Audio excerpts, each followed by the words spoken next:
Welcome to the Deep Dive. We're the place you come to get straight to the heart of complex topics using the sources you provide. Yep, we cut through the noise, get you those aha moments, and basically give you the knowledge you're after, fast. And today, we're diving into some core ideas from Buddhism. We're using this document, Buddha Teaching Cerd W6.pdf, as our guide. It covers a lot, actually. The Buddha's life story, his path to enlightenment, key concepts like rebirth, karma, that's moral responsibility, and the ultimate goal, nibbana. Okay, so our mission here is to pull out the key insights from this material, giving you a kind of shortcut to understanding these fundamental Buddhist ideas.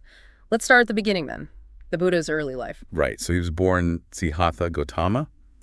The document places his birthplace in what's now South Nepal, extending over much of modern Oud. Siddhartha, meaning wish fulfilled, quite a name. And his father was a king. Yes, King Suddhodana. His mother, Queen Mahamaya, passed away just 7 days after his birth, so he was actually raised by her sister, Mahapajapati Gautami. The text mentions he had this sort of contemplative nature, even from a young age. It does. Suggests he wasn't just your typical prince. He got the name Siddhartha at the naming ceremony. Gautama was the family name. And interestingly, when his own son was born, he named him Rahula. Which means an impediment or fetter. That's telling. It really is, isn't it? Like, even the joy of having a son didn't fully tie him down. He had this, yearning for something more profound, a bigger role than just being a prince. Despite having, as the text says, a charming wife, Yasodhara, and this newborn son, plus all the palace luxuries, he chose to leave. He did. He renounced the world, seeking answers to suffering. And this kicks off his, intense struggle for enlightenment. The document talks about his time practicing asceticism in Uruvela, and it sounds brutal. Oh, absolutely. Extreme self-denial, strenuous effort, fasting to the point of near starvation. The text even says some deities thought he was actually dead. He was so emaciated. Appearing lifeless even to gods. That's hard to imagine. It wasn't just like skipping a few meals. No. This was radical abstinence. Yeah. Pushing the body to its absolute limit. And then there's this encounter with Namuchi, or Mara, the tempter figure. Right. Mara represents the obstacles to enlightenment desires, fears, worldly attachments. Mara tried to tempt him back to a comfortable life, basically. But the Buddha stood firm, rejected those temptations completely. Showcased his incredible resolve. The text quotes his response, calling Mara's temptations an army that only the brave can overcome to find happiness. It's a powerful moment. And through all this, he had a crucial realization, didn't he? That this extreme self-torture wasn't the answer. Exactly. He saw that true liberation, true understanding, wasn't found by destroying the body. It was a dead end. So what shifted? He decided to nourish his body again, moderately. And then, crucially, he resolved to follow and honor the Dhamma, the truth he himself had begun to realize. This shift was profound. And that's when Brahma Sampati appeared. Yes. This divine being saw the Buddha had achieved enlightenment and pleaded with him to teach, to share this understanding with the world. But the Buddha hesitated at first. The text says he thought the Dhamma might be too subtle, too deep for people caught up in lust and hatred. He did hesitate. He recognized how deeply ingrained suffering and its causes are. It's a challenging path to explain. But Brahma pleaded again, pointing out that there were beings with little dust in their eyes, people who could understand. And that persuaded him, out of compassion. Precisely. Which leads us directly to his first discourse.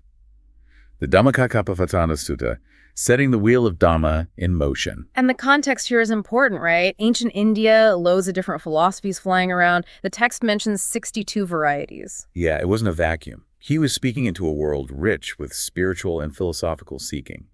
And this first teaching was given to the 5 ascetics who had practiced with him earlier. The ones who left him when he gave up the extreme fasting. That's them. And he starts by warning against 2 extremes. Okay, what were they? First, the path of sensual indulgence, just chasing pleasure.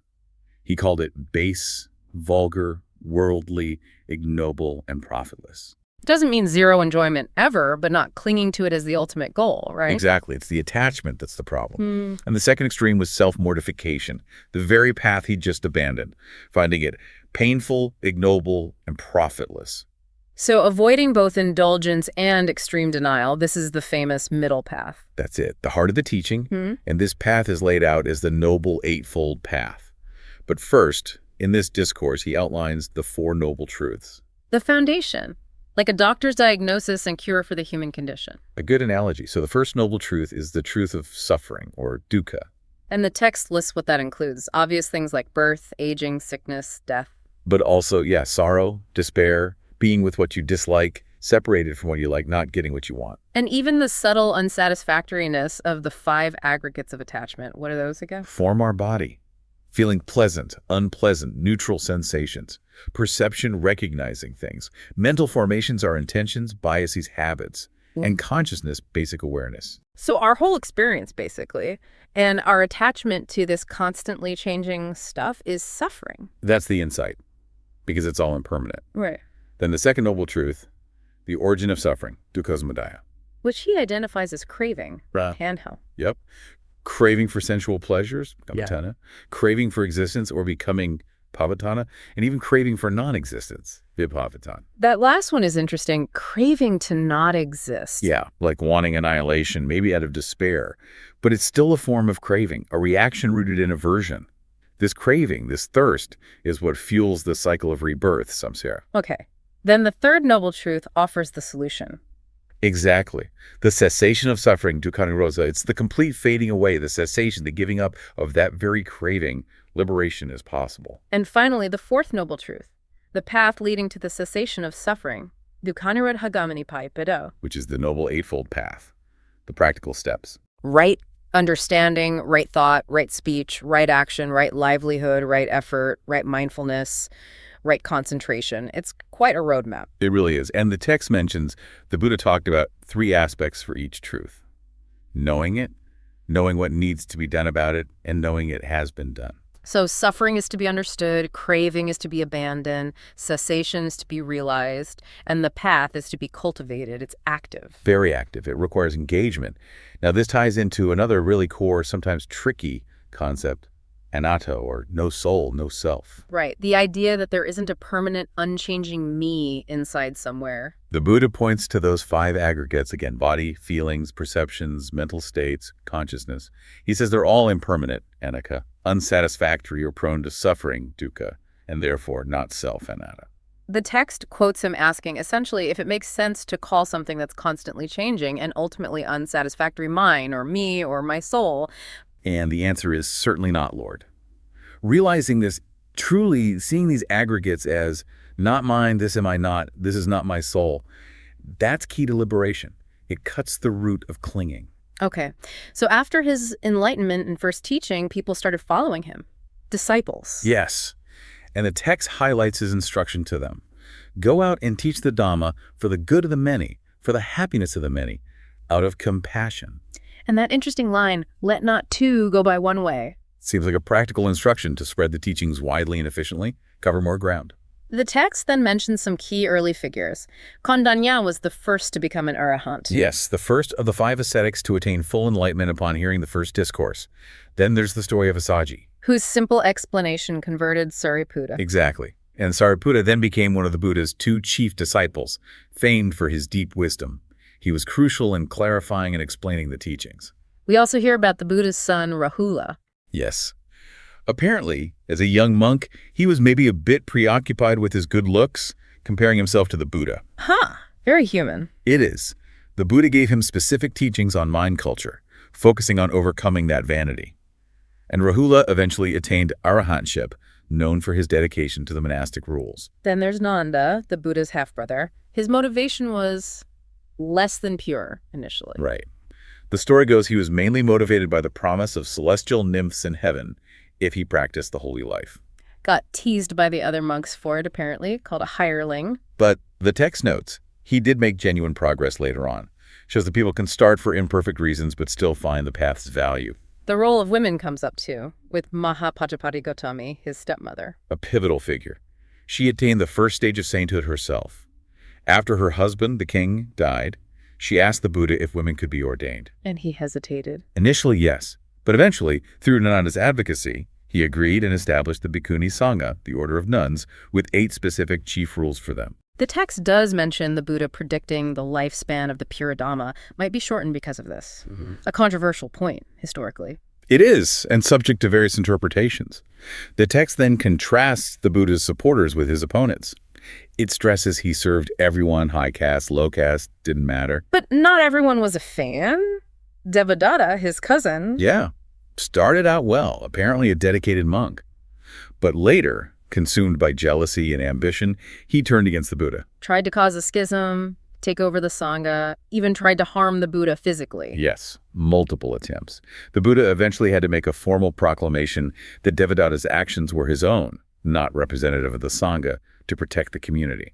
A sad story, really. On the flip side, you have these incredibly dedicated lay supporters. Anathapindika is mentioned. Famous for his immense generosity, he purchased the land for the Jed Grove Monastery, a major center, by covering the ground with gold coins, the story goes. Oh yeah, and Visakha too. Another hugely important laywoman supporter, known for her wisdom and also her great generosity, building the Pubarama Monastery.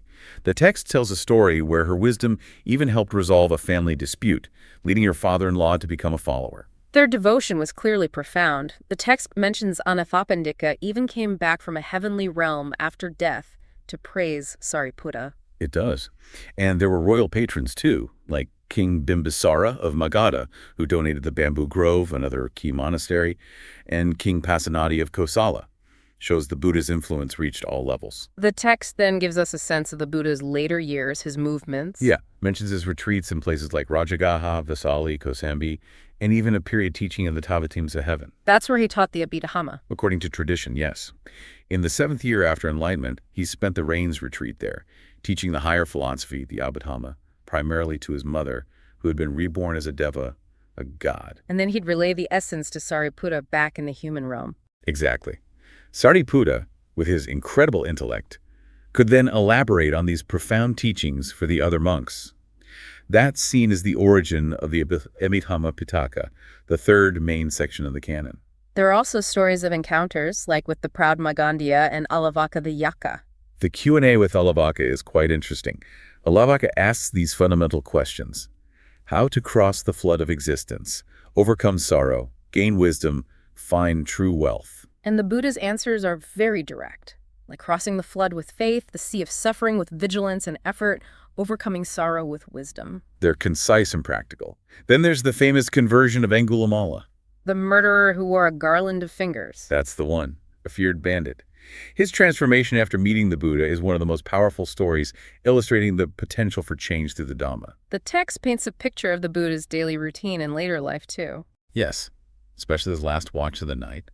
Describes him pacing mindfully, resting mindfully, entering deep states of meditation and nibbanic bliss, and then surveying the world with compassion to see who is ready to hear the teachings. A life of incredible discipline and boundless compassion. Absolutely. He also taught these principles for social harmony, like the 7 conditions for the welfare of the Vajrayana Republic meeting, often unity, respecting laws, honoring elders. And he gave a similar set of conditions for the welfare of his own monastic community. Emphasizing harmony, adhering to the rules, respect, avoiding craving, devotion to solitude, and cultivating key qualities like mindfulness and wisdom. There's a nice moment mentioned where Sariputta praises the Buddha's supreme wisdom. And the Buddha, very humbly, reminds him that while his praise is great, fully appreciating a Buddha's wisdom requires understanding past and future Buddhas too. It shows the depth of respect, but also the vastness of Buddhahood. Then there's the mirror of the Dhamma. What's that? It's a way for disciples to check their own progress, having perfect confidence in the Buddha, the Dhamma teachings, and the Sangha community. And possessing virtues dear to the noble ones, this gives them assurance they're on the path, headed for liberation, maybe even stream entry. A kind of spiritual self-assessment tool. You could say that. Then, sadly, the text moves to the Buddha announcing his passing, his parinibbana, at age 80. He felt his work was done. But Ananda, his attendant, missed the chance to ask him to live longer. Yes, the text suggests Mara clouded Ananda's mind at the critical moment. A poignant detail. What were the Buddha's final instructions? To the bhikkhus, mainly. Be islands unto yourselves, be refuges unto yourselves, seeking no external refuge. Let the Dhamma be your island and refuge. Study it, practice it, make it your guide after he's gone. He also gave the 4 great references, right? For checking if teachings are authentic later on. Yes. A crucial guideline. Basically, if someone claims a teaching comes from the Buddha or a community of elders or specific learned monks, you don't just accept or reject it. You carefully compare it against the existing suttas discourses and the Vinaya disciplinary rules. So cross-referencing is key. Maintain the integrity of the teachings. Absolutely. His focus, even at the end, was on preserving the Dhamma accurately. The text describes Ananda's grief, which must have been immense. Understandably, they'd been together for decades. But the Buddha comforts him, reminding him of the universal truth of impermanence. Everything conditioned must eventually pass away. Separation is inevitable. A difficult but central teaching. The text then gives a quick overview of the Buddhist canon, the Tipitaka, or three baskets. Right. First, the Vinaya Pitaka, the rules of conduct for monks and nuns, plus the history of the order. Second, the Sutta Pitaka, the discourses, the sermons and dialogues of the Buddha and his main disciples. This is where you find texts like the Dhammapada, Udana, Suttanipata, the Jataka tales. Loads of rich material there. And third, the Abhidhamma Pitaka, the higher philosophy, detailed analysis of mind, matter, consciousness, psychological states, more systematic and analytical. Tradition attributes the core to the Buddha, but the detailed explanation to Sariputta, as we mentioned. That's the traditional view, yes. It dives deep into the mechanics of consciousness. Now, a really important point the text makes. The Dhamma isn't just a philosophy in the way we might think of it in the West. No, it's not just abstract theorizing. It deals with truths like transiency, anicca, suffering, dukkha, and no-self, anatta, that are presented as verifiable through direct experience and practice. It's about realization, not just belief. Exactly. The analogy of the Dhamma being like a raft is used. Its purpose is practical, to help you cross the ocean of suffering, not something to cling to once you've reached the other shore. And the Kalama Sutta is mentioned here too, famous for encouraging critical thinking. Incredibly important. The Buddha told the Kalamas not to accept teachings just because of hearsay. Tradition, scriptures, logic, inference, appearances, preconceived notions, seeming expertise, or even respect for the teacher. But only after personal investigation and finding it conducive to well-being and happiness? Precisely. Investigate for yourself. See if it leads to wholesome results. That's the standard. This emphasis on practice and self-reliance is huge. He said, "He honors me best who practices my teaching best. And he who sees the Dhamma sees me." It's about embodying the teachings, not just venerating the teacher. There's no reliance on petitionary prayer or external saviors. Liberation comes from your own effort, your own cultivation of wisdom and ethics. This relates to the social teachings too, particularly on caste. Yes, a radical stance for his time. He completely rejected the idea that birth determines one's worth or spiritual potential. The quote is powerful. By birth is not one an outcast. By birth is not one a Brahmin. By deeds is one an outcast. By deeds is one a Brahmin. Actions define you, not lineage. The Vasitha Sutta apparently goes into this, defining a true Brahmin by conduct. Correct. Now let's look more closely at Nibbana, the ultimate goal. Described as the final liberation, the end of suffering. How is it achieved? Through understanding, through the mental eye, by progressively letting go of internal attachments. It's realized via the Noble Eightfold Path, steering clear of those extremes. The text quotes the Dhammapada again on the dangers of lust, hate, delusion, craving. These are the fires we need to extinguish. Yes. The path involves this gradual renunciation. Like the text says, children giving up toys as they mature, we gradually release coarser than subtler attachments. Happy is non-attachment, the Buddha said. And right thought leads to right speech, avoiding lies, slander, harsh words, idle chatter, reflects a purified mind. Exactly. The inner state manifests outwardly. This brings us to the doctrine of karma and rebirth. Which the text presents as the explanation for the inequalities we see in the world. Why some are born rich, some poor, some healthy, some not.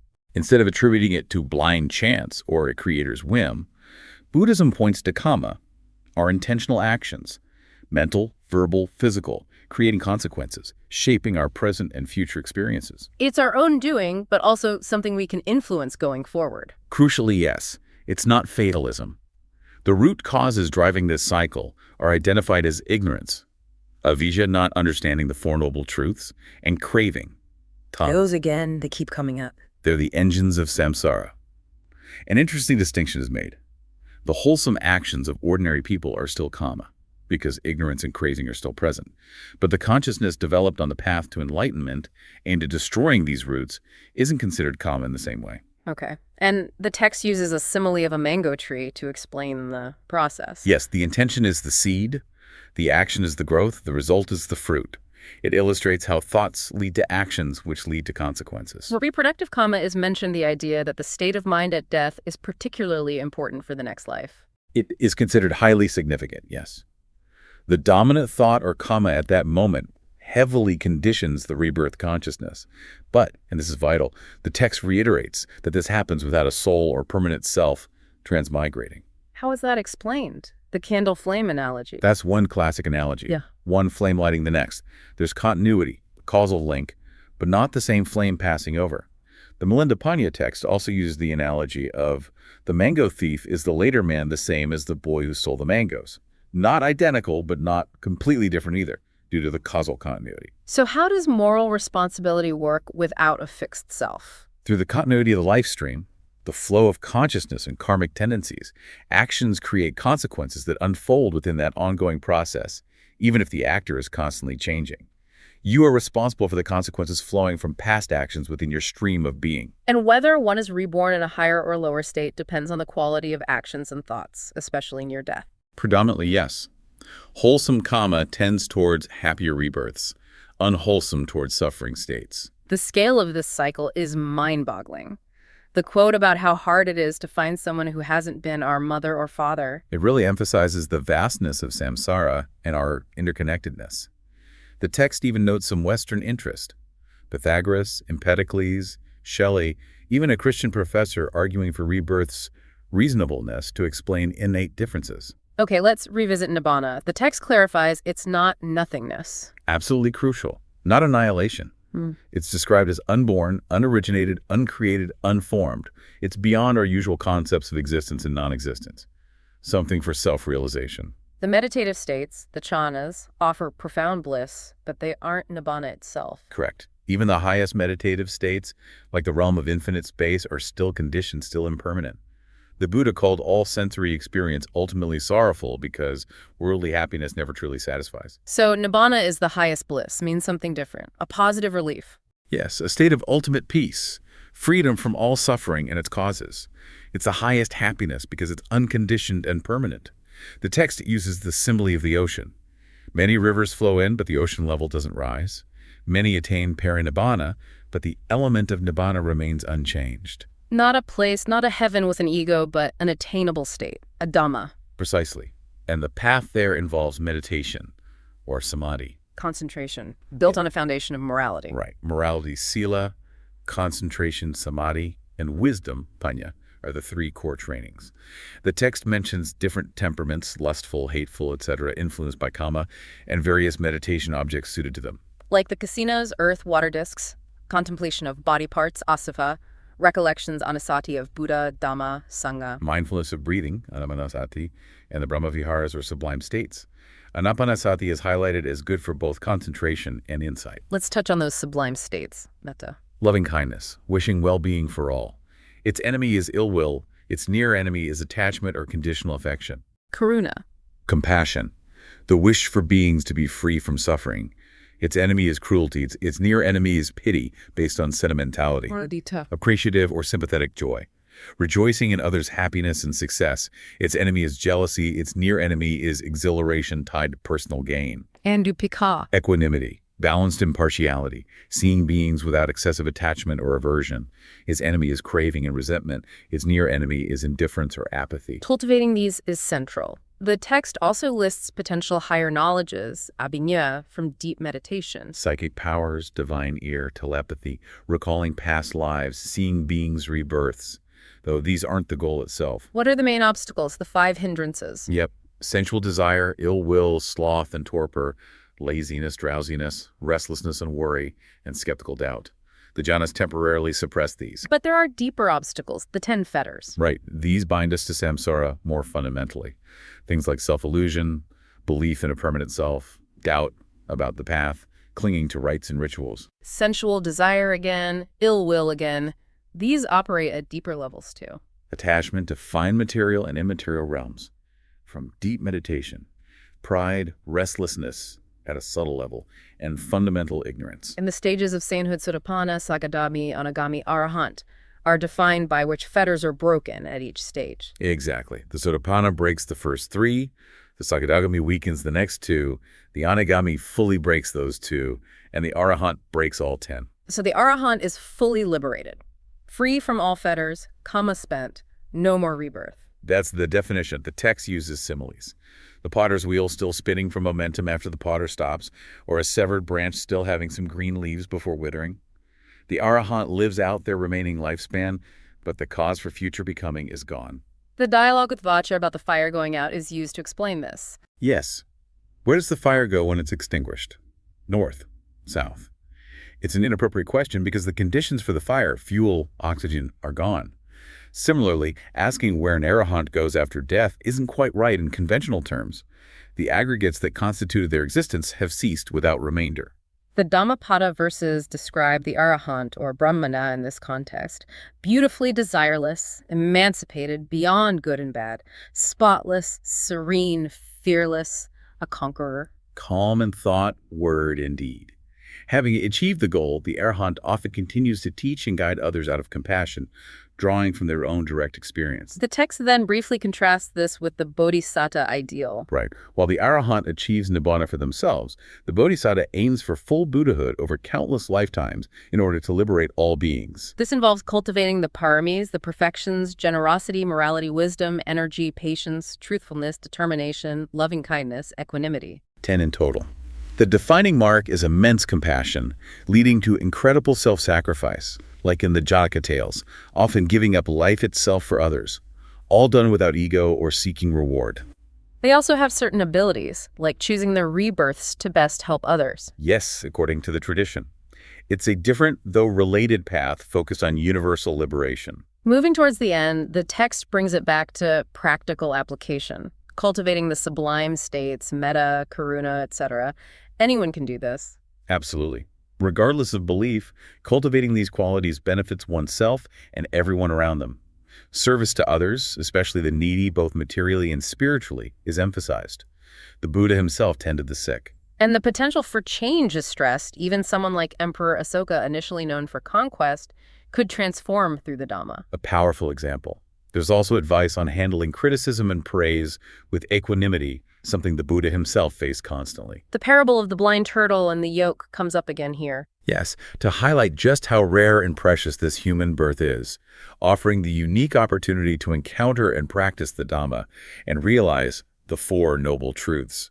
Don't waste it. Cultivating a balanced mind, unshaken by life's ups and downs, loss, gain, fame, disrepute is key. Indeed. Then a final clarification on mind and consciousness. Used synonymously, as awareness of an object, but no permanent thinker behind it. Pretty much. Mind states arise and cease incredibly rapidly, like a flowing river. Consciousness carries the impressions and energy forward, life after life, driven by ignorance and craving, until those causes are stopped. It's beginningless, this stream. The text ends with a few brief comparisons to other views, Christian ideas of one life, eternal heaven-hell, Schopenhauer, Ouspensky on life's purpose. Just to situate the Buddhist perspective, which focuses squarely on understanding suffering and achieving liberation through personal effort and wisdom, rather than speculating on ultimate origins or relying on external forces for salvation. Okay, what a journey through these core teachings. We've really covered a lot of ground from that document, the Buddha's life, the Four Noble Truths, anatta, the Eightfold Path. The nature of karma and rebirth, the meaning of nibbana, the importance of meditation and ethics, the roles of arahants and bodhisattvas. It really provides a solid foundation.